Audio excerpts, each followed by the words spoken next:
Nvidia a annoncé la nouvelle puce de la série 40, la 4090 sur laptop et ça promet des performances de folie. Dans cette vidéo, on va tout voir, le prix, la date de sortie, les spécifications. Aussi en bonus, je vais vous présenter 3 laptops qui ont été annoncés, qui vont porter cette nouvelle puce 4090 et je vous le dis tout de suite, vous n'êtes pas du tout prêt. Alors déjà, la puce vient avec une nouvelle architecture, l'architecture ADA en gravure 4 nanomètres qui permet 2 fois plus de performance pour un meilleur rendu énergétique. La différence est quand même bluffante quand on voit la comparaison avec des jeux qui tournent avec une 3080 Ti, notamment Cyberpunk, où la RTX 4090 vient multiplier les performances 3 fois. Alors cette multiplication et ce gain de performance est expliqué pour 2 raisons. La première, c'est que la puce semble être très peu gourmande en énergie, le même résultat qu'une 3080 Ti pour un tiers du coût énergétique. Ce qui veut dire que si on va bombarder cette 4090, lui donner encore plus de jus, elle va donner 3 fois plus de performance qu'une 3080 Ti. Encore une fois, c'est les chiffres annoncés.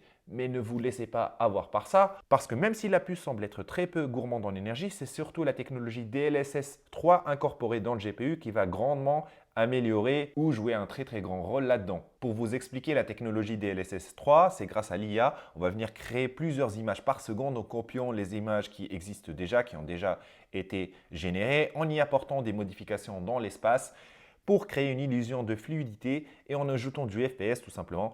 Et franchement, vu les vidéos qu'ils ont sorties, le résultat a l'air tout à fait au rendez-vous. Alors bien sûr, Nvidia a bombardé au niveau de benchmark, ils ont sorti pas mal de graphes là-dessus pour montrer l'amélioration du FPS et cette fois ils ont indiqué que le DLSS 3 est activé. On peut voir une très grosse différence sur des jeux tels que Cyberpunk 3 où on a bien sûr 3 fois plus de perf grâce au DLSS 3. Mais par contre, pour d'autres jeux qui n'ont pas DLSS 3, comme Assassin's Creed Valhalla ou Red Dead Redemption par exemple, on est à un gain de FPS d'à peu près 50%, c'est-à-dire qu'on va passer de 50 fps à 75 fps. Bien sûr, ce n'est pas aussi énorme que lorsque DLSS 3 est activé, mais le gain est quand même présent. Donc, n'allez pas quand même croire Nvidia à chaque fois qu'ils vont dire 3 fois plus de perf. Ce n'est pas le cas, c'est 3 fois plus de perf s'il y a DLSS 3, mais pour les autres jeux, on a quand même de très grands gains de performance, mais pas aussi grands. Autre chose qui vient nous choquer, c'est cette présence de cette puce 90 sur laptop. On n'a jamais eu de 3090 sur laptop, on a toujours eu la 3080. Encore une fois, c'est un effet marketing de Nvidia parce que la 4090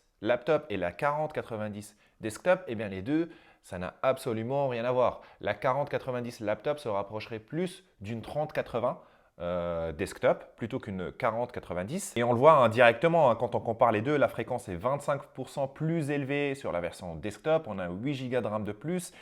Ce qui n'est pas du tout négligeable et on peut aussi lui donner jusqu'à 3 fois plus de jus sur la 4090. Le fait qu'ils s'appellent tous les deux pareil ne veut absolument pas dire que c'est les mêmes GPU. La 4090, on est vraiment sur du top tier. C'est une carte graphique, on va pouvoir lui donner 450 watts de jus.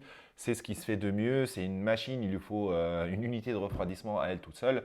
Donc là, encore une fois, c'est un petit coup marketing. Ils ont appelé la partie GPU 4090 sur laptop, mais ça n'a absolument rien à voir. En termes de laptop annoncé, on a d'abord mon préféré, le Asus G14. C'est étonnant parce qu'on va avoir une 4090 sur un laptop 14 pouces. Et le G14, ça a toujours été l'un de mes laptops préférés. Et encore une fois, l'aspect qui vient, le nouveau G14 avec une 4090, il est vraiment extraordinaire. On est sur un laptop 40 pouces, qui a un écran 165 Hz avec la technologie mini LED. C'est la même technologie qu'il y a sur les nouveaux écrans Apple. C'est une technologie qui va apporter énormément de contraste parce qu'il y a beaucoup de LED dessus. À 165 Hz, on est sur un écran qui est top. Au-dessus de 144 Hz, pour du gaming, on est sur un très bon écran. Pour le graphisme aussi, grâce à Nvidia G-Sync. Et pareil, on va avoir Dolby Vision et tout. Donc, un écran vraiment sublime. Tout ça en 14 pouces sur un ordinateur donc assez léger. C'est vraiment top. Au niveau des specs, il viendrait avec un CPU Ryzen 9 et bien sûr le fameux GPU 4090 qui va pouvoir être chargé jusqu'à 125 watts. Attention, ça va être moins que les deux laptops que je vais présenter après. Mais bon, après c'est normal, on est sur un ordinateur 14 pouces, donc on va pouvoir moins le refroidir qu'un ordinateur à 16 ou à 17 pouces comme on peut le voir sur le deuxième. Le deuxième, c'est le MSI Titan. Et là, on est sur la crème de la crème au niveau des laptops gaming. On est sur un écran 17 pouces, 4K, 144 Hz. Il me semble que c'est le premier sur le marché à offrir ça en termes de fréquence. Donc, ça va être parfait pour du gaming en 4K sur laptop. C'est extraordinaire. Il va pouvoir piquer jusqu'à 1000 nits. Donc, on va avoir la possibilité d'avoir du contenu en HDR. En termes de performance, on va avoir le GPU 4090, mais cette fois, on va pouvoir le charger jusqu'à 175 watts de jus. Donc au niveau des performances, on est sur 40-30% de plus que le G14. Et je pense que je vais mouiller, mais je pense qu'avec le Titan 17 pouces, on va avoir les mêmes performances qu'un PC desktop avec une 3080. Vraiment une carte graphique 3080. Je le dis, je pense que facile, on va avoir les mêmes performances. Si vous voulez le meilleur laptop gaming sur le marché, le Titan, allez-y. Deuxième laptop, qui va être aussi dans la gamme MSI Gaming, c'est le Raider. Et le Raider, il va venir en 17 pouces aussi, sauf qu'il sera avec un écran QHD à 240 Hz. Donc le Raider, c'est plutôt pour des jeux en QHD, alors que le Titan va être plus pour des jeux en 4K. Et même sur le Raider, on va avoir la même puce 4090 qu'on va pouvoir charger tout pareil jusqu'à 175 watts d'énergie. Le système de refroidissement a été revu pour permettre justement de refroidir cette puce qui va être très gourmand, donc on va lui donner pas mal de jus. Donc il faut que le refroidissement suive derrière, sinon ça va commencer à chauffer et c'est pas bon du tout.